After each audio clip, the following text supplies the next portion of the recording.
Hello and welcome to Public Conscience, the anti-corruption program produced by the Progressive Impact Organization for Community Development, PRIMOG. I am Chidozie Ogbonnaya with Adaobi Obiabomo. Thanks for joining us, and please watch us on our live stream on Facebook at Official PRIMOG if it is convenient for you. The spelling of PRIMOG is PRIMORG. On Public Conscience, we seek to evolve a corruption-free society by drawing government and citizens' attention to corruption reports and issues for prompt democratic actions against them. We also promote integrity by amplifying rare cases of the display of honesty by public and private individuals. We appreciate the MacArthur Foundation for supporting the production of this program. In today's program, the spotlight is on allegations of corruption rocking top officials of the Nigerian Customs Service and the inability of the Economic and Financial Crime Commission, EFCC, to prosecute indicted officials. This is according to investigations by the Premium Times. The report says that at least 40 high-ranking personnel of the Nigerian Customs Service were indicted in a robust EFCC investigation into the proceeds of bribes paid to custom officers by smugglers importing and exporting contraband goods through the Nigerian borders. At least 7 of these top officials were detained by the EFCC last year with proceeds of bribes allegedly from smugglers, totaling over 12 billion naira traced to them. The anti-graft agency recovered the money from the officials. However, for unknown reasons, all the 7 of them were not prosecuted and allowed back to their duty posts as if nothing happened. The Nigeria Customs Service is saddled with the responsibility of revenue collection, accounting for the revenue collected and anti-smuggling activities. The service has faced long-standing challenges related to corruption, which impede its effectiveness and erode public trust. Issues such as bribery, extortion, and collusion have been identified as systemic problems, contributing to revenue losses and fostering an environment of impunity. Today's program seeks for better approach to tackling bribery, extortion, and other systemic challenges of the Nigeria Customs Service. We also urge the government to pay attention to Premium Times investigative report revealing that top officials of the Nigeria Customs indicted of corruption are still on their jobs. At PRIMOG, we are positive that a corruption-free customs service in Nigeria is possible, and that is if all hands are on deck. For you out there, how best do you think the government can tackle the age-long problem of bribery and extortion by personnel of the Nigerian Customs Service? What do you think is driving corrupt acts in their operation? How can we as citizens improve the situation? Do you think a corruption-free customs service in Nigeria is possible? Be ready to join us through phone and text messages during this conversation. The WhatsApp line to send your message to is 0902-265-6167. Please indicate your name and location when sending your message. This number is for messages only. Please begin to send your messages as soon as possible to 09022656167, and that is 09022656167.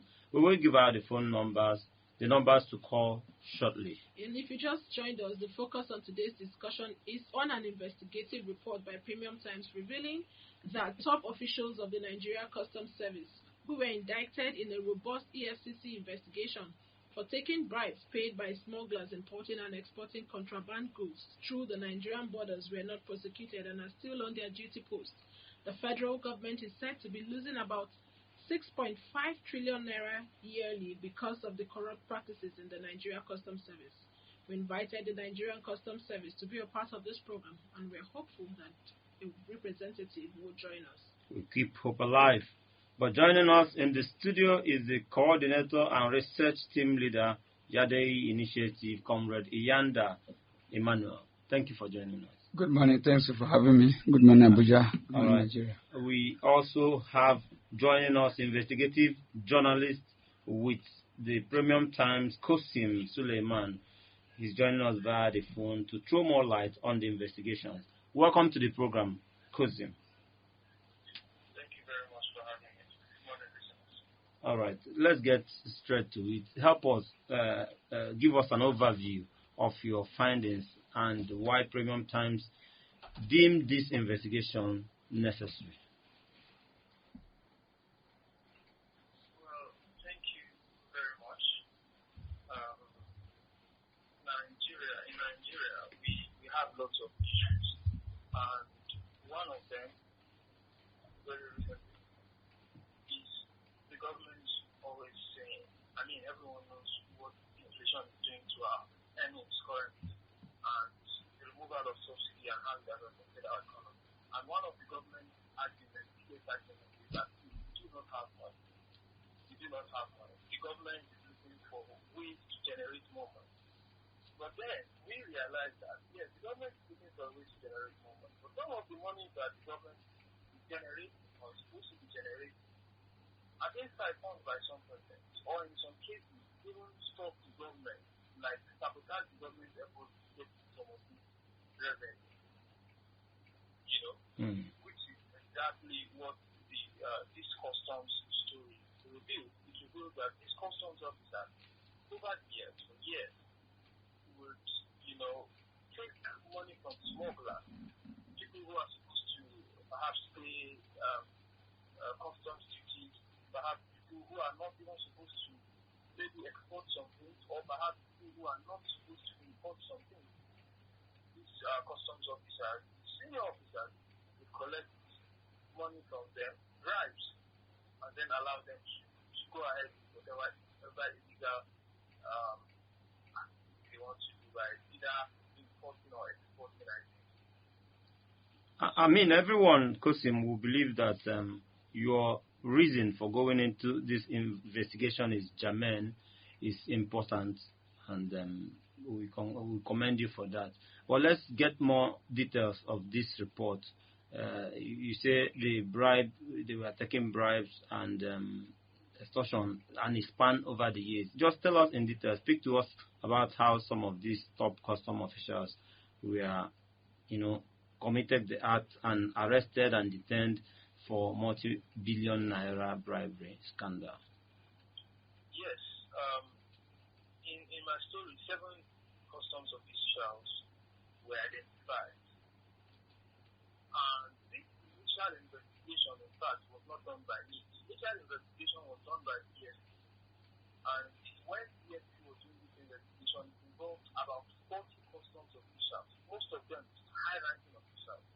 So when the EFCC started this, EFCC got at 7 of them and arrested them around between December and January.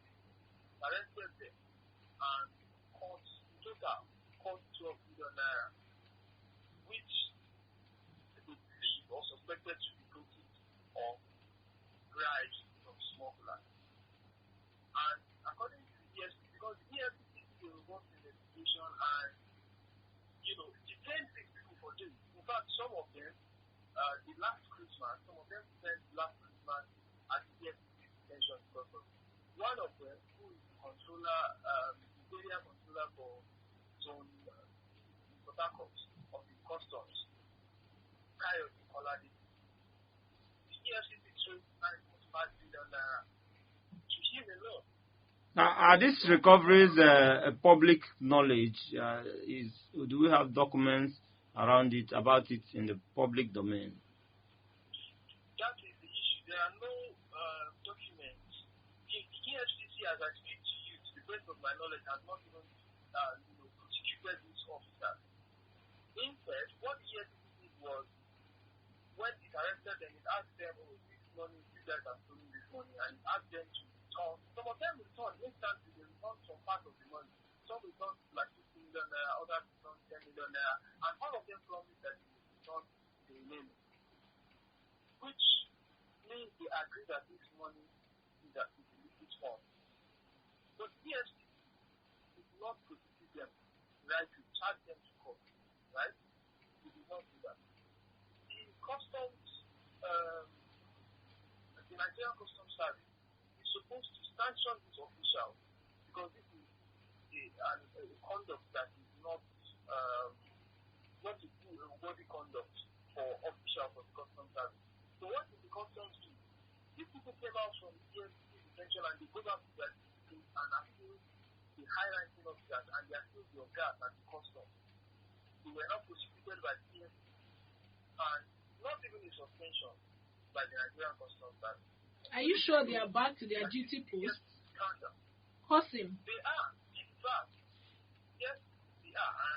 I'm certain of that. A few days before we published that story, one of them, Kyle Koladi, was seen decorating some junior officers for a job well done. This is someone who, in December 2023, was in the custody of the EFCC for siphoning funds. In January, there's a new story of him and pictures of him decorating other officers.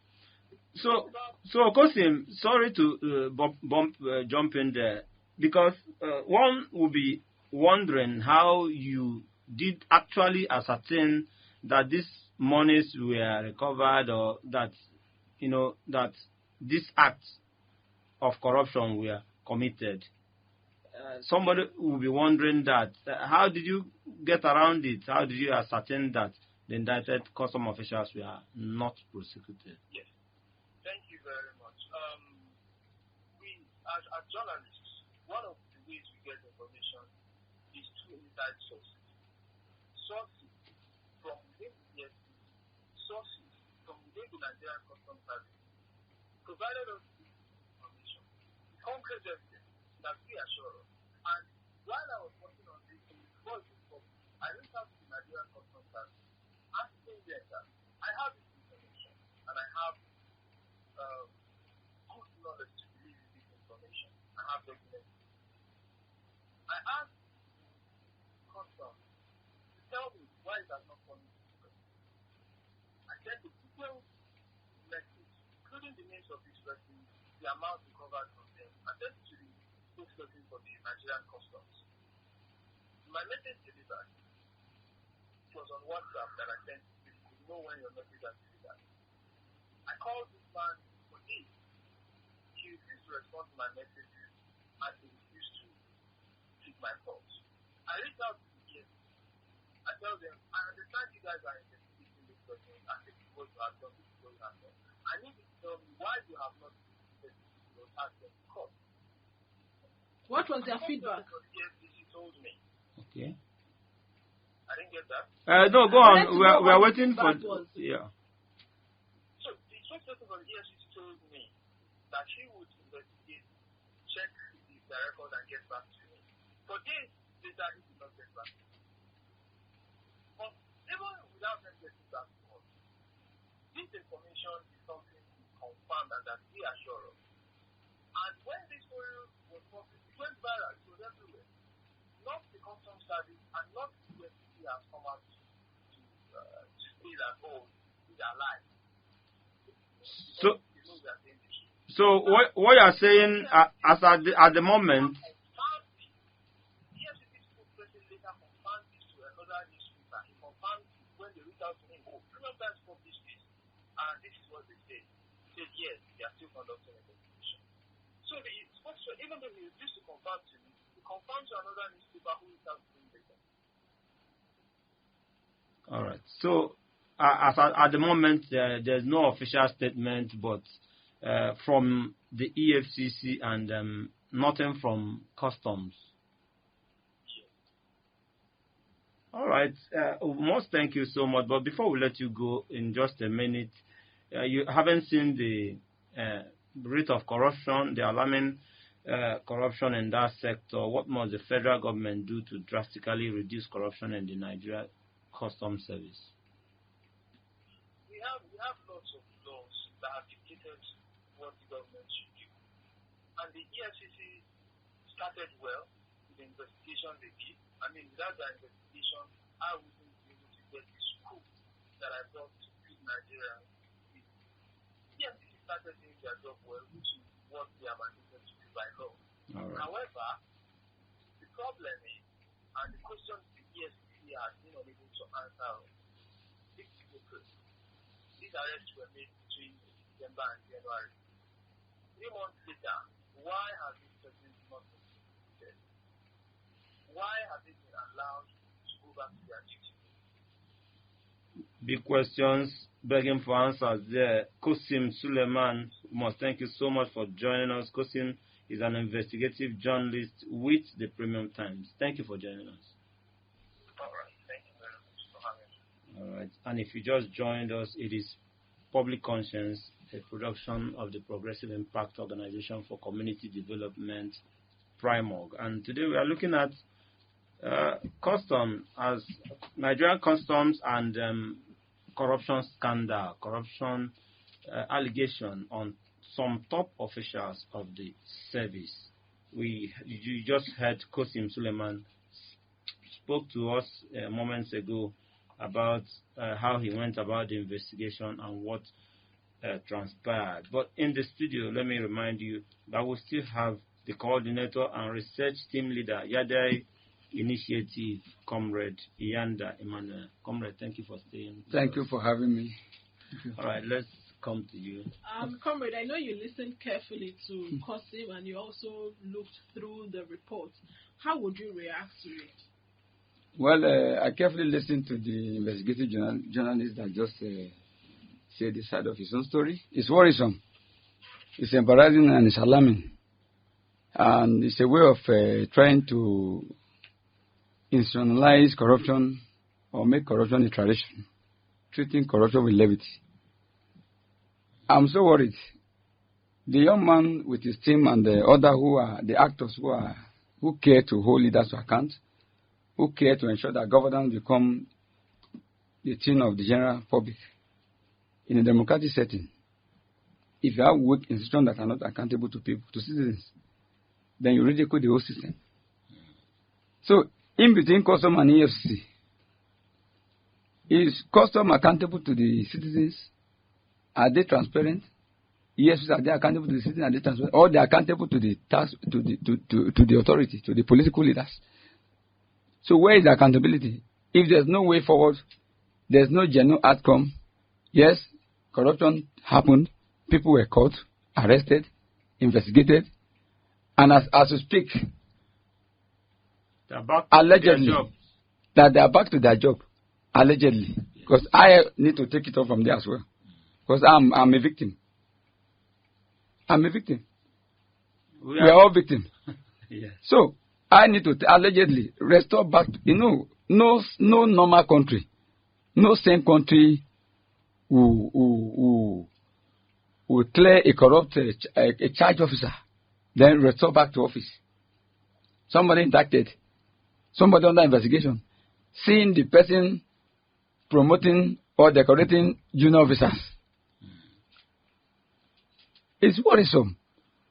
What are we taking? What will become the image of our country? Will other countries take us serious? Even where we borrowed democracy from, are they behaving like the way we behave here? Is it the corruption, the character they put on? Is it our institution is wrong? So these are questions we must ask. And I believe it is high time that all the anti-graft agencies, the custom, EFCC, whatever, the ICPC, it is high time they begin to be accountable to the citizens. So what do you see as the fundamental problem here? Well, I can see nothing but the fundamental problem is political influence. There's political influence. On the part of the EFCC? On the part of both institutions, both customs. Somebody quenched the fire. There's a mediator there. The body language is very clear. People investigated, caught, restored back to job. And EFCC up to now is not giving any concrete report that says, okay, this is where we are today. Perhaps they have a workload too much. But from what he said, on their hands. They got from the other newspaper is that they are still investigating. How long? From December last year. Here's April. We are in April. You know, there's a lot. We are in April. So this is all about taxpayers' money. This is all about economy. This is all about. So you think that this should have been given an priority, accelerated investigation? Yes. You are joking with life of citizens. You are joking, and the image of the country is sacrosanct. We need to know that joking with the image of the country, playing, romancing with corruption, is a thing of concern that we must all rise to checkmating the system, putting the system on the tool to ensure that we leave a legacy that the younger generation will stand on. As it is now, we may end up initiating the younger generation into the ills, the scandals, and if nothing is done holistically or gently, we need to take proactive measure. If not, we are going to leave a legacy of inherited corruption character or culture. Okay, but on the part of custom officials who, like you earlier said, allegedly committed these acts, what do you think that institution should have done to them? Because these are contraband that they allowed to come into the country, not just that they allowed these items to come into the country. They went behind to collect monies from these smugglers.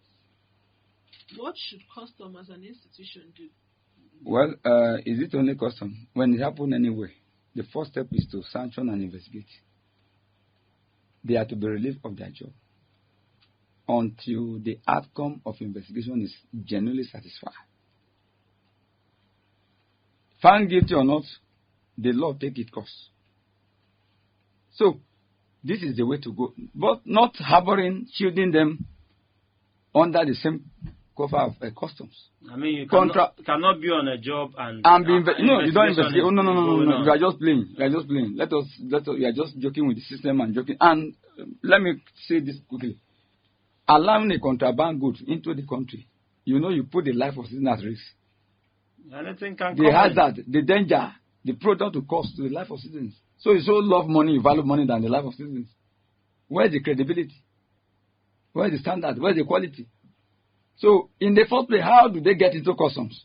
Those who allow the contraband good to circulate by collecting bribe, and this alone, this attitude will kill the market, kill the economy, discourage more potential traders, more marketers who are supposed to be actively doing genuine business. If you parade, maybe you allow an uninformed custom officer who is vulnerable, who is corrupt, to man the custom borders and the entries, the marketplaces where they are to regulate and run their affairs. You are going to pull out genuine marketers.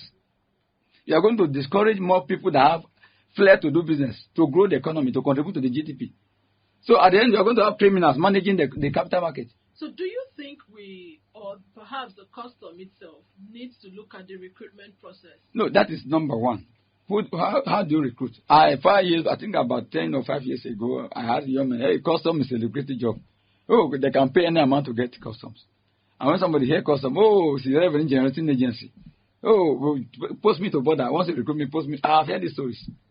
Post me to border. Why are they clamoring for border? So the mindset, the mentality, the caliber of people you recruit into customs, there are some good people doing well in customs here. There are people that have integrity. But the bad eggs are dominating the system. This is what I'm saying. It's worrisome. So recruitment criteria should be based on transparency, meritocracy, on moral ground. So you don't just parade people because they are in-law, they are your brother, this senator list, governor list, or I paid 1 million, I got a job. Even when the person has a very terrible track record. It's not verified. I mean, when you bribe the system, you are not going to be scrutinized whatever that is brought to you because you've already compromised. He who paid the piper dictates the tunes. And sadly, the things you are touching on, they are still happening today. People are still paying money allegedly to get jobs in Nigeria. It's a culture. It's becoming a culture. So the recruitment process you are talking about, whether it is for citizens to get jobs into ministries, agencies, and departments. People for certificate to get jobs. Yes, and even at all levels, both at PhD, MSc, BSc, and all levels. People for certificate to get jobs. So how do you recruit a criminal who does not know how to read and write? Because he comes from your background. So it's a difficult. You are jeopardizing the system, killing the system, and we need to start checkmating. Thank God for, I think, the federal government, there was a time they did the IPPS verifications and all of that.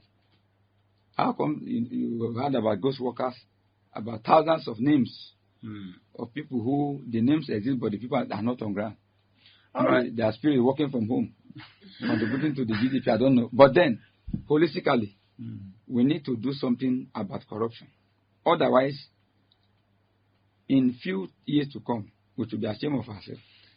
We don't want to be ashamed of ourselves in few years to Then come. we have no mouth to talk And anywhere in the world. the truth is that we believe, we are optimistic at Primark that we can have a corruption-free custom. It's possible. If all hands It's possible. are on the deck.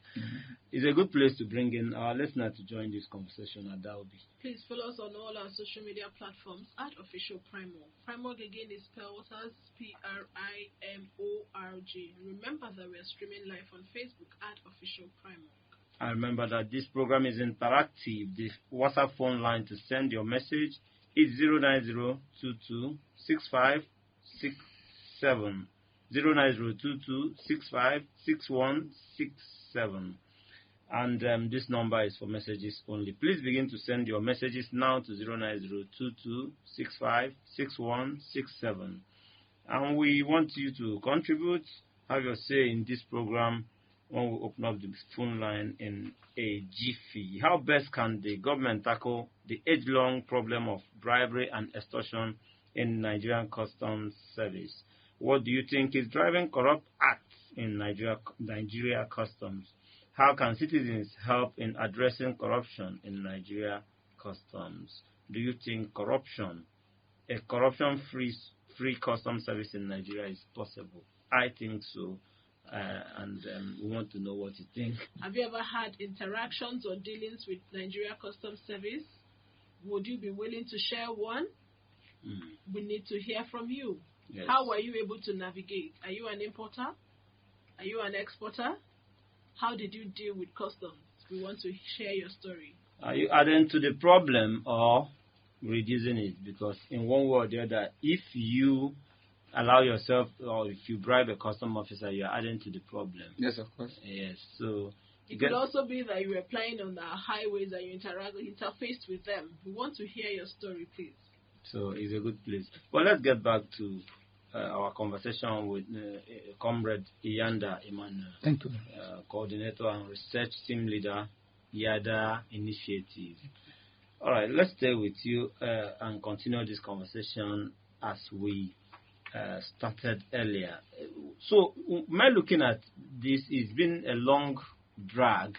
It's been a drag for us to be able to get corruption out of the way, especially as it concerns customs. So do you wonder, in an era of technology, how best can Nigeria Customs leverage on technology in addressing the smuggling of goods at Nigeria borders? Well, technology has come to make life easy for everyone, and we are in the 21st century, digital age. And every community, improved democratic setting, or institution will embrace technology. Then, my worry is that technologies are handled by humans. So who handle the technology? So cameras, it goes back to integrity. Integrity, yes. Who handle the technology? So how morally cautious he or she? So which who control the technology?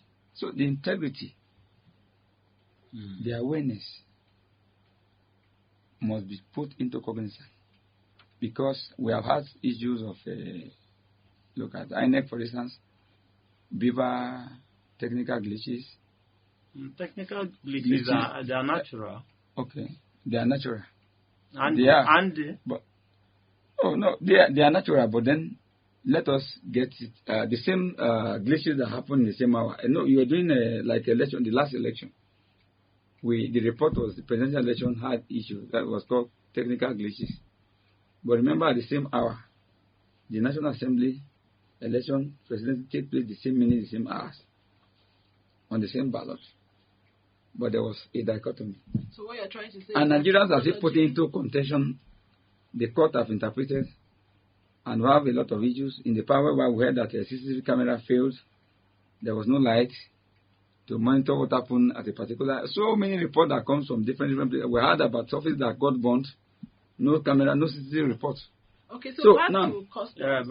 back to customs. Yeah, we need to also custom to invest on tracking system technologies that can track.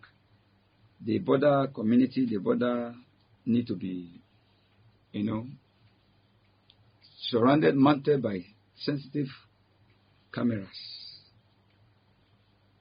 that can have a public control systems. There should be an app that equally gives citizens access to monitor what happens at the border. Because if you are generating revenue, it's for the citizens. Mind you, the revenue they are generating is for the 3 tiers of government. Mm-hmm. And once the 3 tiers of government get the budget, the revenue is for the citizens' welfare and development. So, technology at the border, I think technology is a welcome development. Then transparency in handling those technologies, like I said earlier, is very, very key. So, an app that monitors what happens at the border community, all the custom jurisdictions, they should have an app that citizens also have access to it. And this app should be well taken serious, because I know factors of maybe electricity, they will come with different technical glitches and all of you, and electricity power. With this, the issue of shortage of manpower, we are short of personnel, we couldn't make arrests. Social transaction, illegal transaction went on. The smugglers escaped. No. Technology can go far and dictate illegal transactions that take place at the border. So in the 21st century, no doubt the fact that technology is to be taken serious, it to be embraced, it make life easier, make system to work fast, best. Yes. Okay, we'll get back to you on this. Just to tell you that you can still call us and have your say on this program. You can get to our Facebook page and drop a message. We will read them out. Read it out. The handle is at Official Primark on Facebook. We are streaming live. Comrade, you've talked about recruitment process. We've also touched on integrity. Yeah. Do you think that there's a place for capacity building in terms of inculcating values and standards, looking at international best practices? Yes, capacity building is key. Like if you want to revamp and have a custom that delivers, a custom that is up to standards. Accountability, number 1, will be taken serious. Number 2, meritocracy, like who goes into the customs. How do you assess meritocracy? Just not political factor, religion factor, my family member, my relation, my in-law, what have you. So people should be allowed to express themselves based on what they in some belief is obtainable. So meritocracy. Then there should be what we call a rewarding system for customs, personnel, and whistleblowers. If you allow the custom to do the work alone, they are going to be overwhelmed by what is generated. It's tempting. Most people, some of the custom personnel hearing us will tell you, just those that fear God to maintain integrity while working in customs. So there should be. So you believe whistleblowing will go a long way in unearthing a lot of corrupt acts? See, you don't in a football field you have a referee, you have a goalkeeper, you have the player. They have different rules. So you don't do the playing, be the goalkeeper, be the landsman, be the referee. So that makes no sense. And we need to have whistleblowing, a community of whistleblowing that are going to be rewarded, protected. This will put the custom personnel on their toe. See, no matter how you train a custom officer, workshop and all of that, and he or she is not checkmated in this our present day Nigeria, I bet you end up wasting the money on trainings and workshops and all of that you give to the personnel. So the whistleblowing community should be empowered so that there are people who police the customs. Even the EFCC, there are people who should police the EFCC. The EFCC personnel are not spirit, they are not saints. They are bound to make mistakes. And I have said it often and often that in a society like this, if we want to really grow, people to wake up from their slumber, people to take correction, constructive criticism should not be seen as insult. It's a wake-up call. It's a wake-up call. So, both the customs and the EFCC, which have a concrete, strong whistleblowing community that can also monitor what they do. And these people, by the time we have this, you see that the man managing the affairs of the customs will be guided. It is no longer waiting for customs to give report. We caught 30 smugglers at the border. We're able to impound goods. We have displaced also goods. We have auctioned out also numbers of cars. So you don't do the report. So to build the trust, public trust. I mean, when you know that the system is watching over you, that so you live with that consciousness. Now, in your office, you may end up mounting CCTV camera that is functioning 24 hours to monitor who comes in, the activities of your personnel, and you have other supervisors who also go around to monitor what they do. What do you think will happen?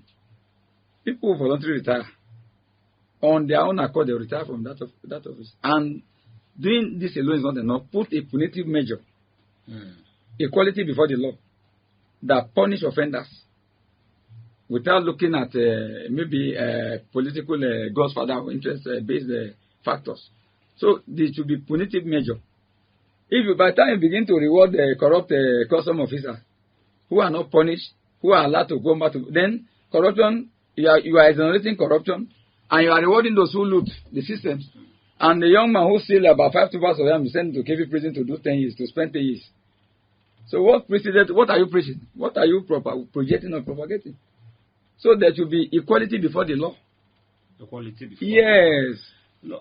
No. All right. Just to let you know, the subject is cleansing Nigerian customs of corruption. We are looking for ways, looking for how we can do it. And we've been speaking with the coordinator and research team leader, the Yada Initiative, Comrade Iyanda Emmanuel.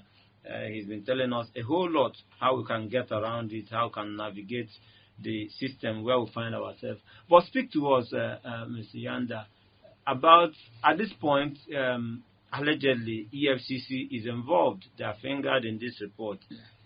What do you expect them to do at this point? Well, it is not too late. We heard that the investigation is ongoing. But if I understand what you mean by ongoing, we are yet to conclude. So I think the public need education. They need awareness. Democracy is not an autocratic system of government. It's not military. Absolutely. So it is a we things. Government of the people by the power of the people. So people feed on information. So the citizens need to be carried along. Okay, this is what we were able to investigate so far. And this is where we are so far. And if the FCC are having problem of manpower, we have vibrant young Nigerians who are ready to work. Recruit more, even on volunteer basis. People who are ready to work for FCC without paying a damn. They will do this work, get you organic report on corruption cases from anywhere in Nigeria, any quarter, be it government, outside the government, or anywhere. There are independent, there are young men who are ready, well-read, well-informed, very courageous. They have flair for this investigating corruptions, tackling corruption. So, if you have to lack manpower and it's taking time, the more they take time, the public trust will be lost. All right, let me call. I'll come back to you. Let's take this call. Hello, your name and where you're calling from? Hello, my name is Kola Anyadele. All right, Kola, let's hear you. You are calling from where? From Tugamaji in Abuja. Okay, let's hear you. I just want to commend the guy talking. I don't know his name. Okay. He's the research fellow of Yandev. Yada Initiative. Comrade Yanda Emmanuel is my name. Okay, Yada Emmanuel. Honestly, he's speaking the truth. Thank you. So the question now is, are some people listening? What I mean by are some people listening? Are those in government listening? Those who can effect the change, either in terms of policy or implementation. Are they listening? Or through it means, are they going to get all these things that he's saying? That's number one. And a lot of things he's saying can equally be applied to other agencies like EFCC, ICPC, and some other ministry and parastatals in the country. I say kudos to you and the guy. Thank you. It's a job well done. That's my contribution. Thank you. All right. Thank you so much. Yeah, good morning. Your name and your Yeah, where you're calling yeah, from. my name is Please, can you turn down the volume of your radio set? yeah, can you hear me well? Yes, loud and clear. Yeah, yeah. So I was when the program starts. This corporate in that whatever I didn't hear about his comment. But you see, issue of corruption in this country. I am telling you the fact. I am telling you the fact, and the comrade is there. Comrade, well done, well done. Thank you very much. Thank you. Yeah. You see, the problem of corruption in this country is that that you be in the system, you expose the corruption. Is you the lawless person? They'll go after you. Yes, sure. I need a witness, which I'm very current to call on this program, and which I was complaining bitterly on this program about corruption that going on somewhere else, which I expose them, and I'm the one having the pen, running around now, running around for my life. Nobody to it. Then when they needed that information to me, they call me, hold me, give me protection, give me everything. Your line again. Okay, go on, but just try to wrap up in a minute. Okay, no problem. So I just wrap up. So the issue of corruption in this country, honestly, if government can do something about it, would be very appreciated. But honestly, All right. Yeah, thank you. Thank you so much, and I have to tell you, don't be discouraged. Yes, it may not have gone the way it should be, but you did a noble thing. God is with you. Thank you for doing what you're doing. I want to react. I don't know. All right, go ahead. You can go ahead. You can see the pain, the feelings of this young Nigerian calling now. He take a very bold step that is godly, that is human, in ensuring that we have a corrupt-free society that does not permit mediocrity, that does not permit looting as a culture. But he's paying the price. And he's paying the price, checkmating, attacking, sleepless night, and all of that. So these are worrisome issues. How I talk about, you need to give protection and rewarding system to the whistleblowers. Too bad we have. Otherwise, we are going to make corruption a culture. Too bad. And it become a culture. For instance, you are in US now. You beat the traffic light. You report yourself. The system will get. You don't even need to police. Nobody. You go and report yourself when you beat traffic light in US. All right. You pay good fine, good money. Yes. As we begin to wrap up this program, let's also bring in the issue of the citizen. Okay. You know, your advice at this point, citizens. Thank you. The citizens are key in any society. To have an upright society, you need citizens to play a key role. Your advice to citizens before we come to the government. Okay. Thank you. Thank you. It is worrisome that 70% of citizens, with due respect, without no apology, are not democratically informed.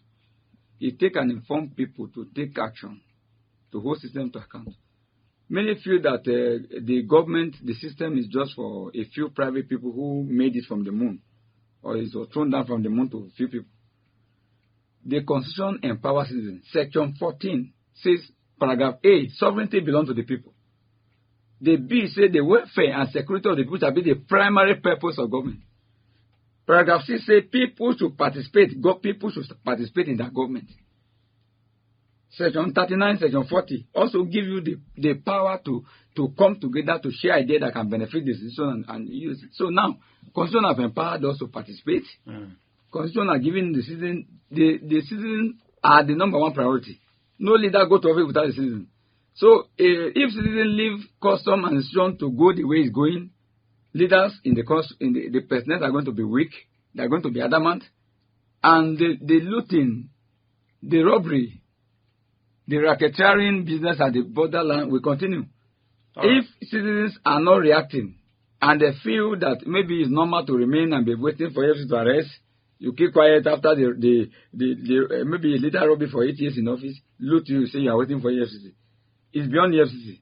EFCC are also helpless in the point without the citizen. All right. So if you want to get intelligent gathering, organic intelligence, the approach is to use the community strategy. You have a police investigating. If by the time you use the community to get intelligence, you get faster than using few persons. How many persons do you have in EFCC? All right. How many do you have in customs? So citizens have a role to play. If you keep quiet, you do nothing, you are part of the problem of Nigeria. Okay. On our own, we also urge EFCC at Daobi to look into this investigation and inform the public of what they are doing. We want awareness, a continuous awareness, a better country. Isn't it? So, this is how we'll be wrapping up today's program, where we talk about corruption in customs, scandals here and there, and we'll keep this conversation going and see what we'll get from it. Thank you so much for all those who have contributed. Please visit our news website, primorgnews.org. That is primorgnews.org for all the details of our reports and interviews. Visit our website, www.primorg.org, to get all the information about Primorg. And you can watch our videos on Primorg TV, our YouTube channel. Please subscribe to get reminders when we have a new post. We appreciate our guests, the coordinator and research team leader, Yade Initiative, Comrade Iyanda Emmanuel. Thank you for having me. We also thank investigative journalists with the Premium Times, Kosin Suleiman. Thank you all who joined us today. Public Conscience has the support of the John D. and Catherine T. MacArthur Foundation, committed to building a more just, verdant, and peaceful world. Get more information about the foundation on its website, macfound.org. We encourage you to join us again here next week for another episode of Public Conscience. And remember to follow us on Facebook, X, formerly Twitter, @Official Primorg. I am Adaobi Obiabumo. And remember that birth registration and birth certificates are free if your child is under 18. Help stop the corruption in birth registration and do not pay for birth certificates. Also remember that you can give us information or hints about corrupt acts through your phone at 09022656167 or info@primorg.org. I am Chidozie Ogbonnaya.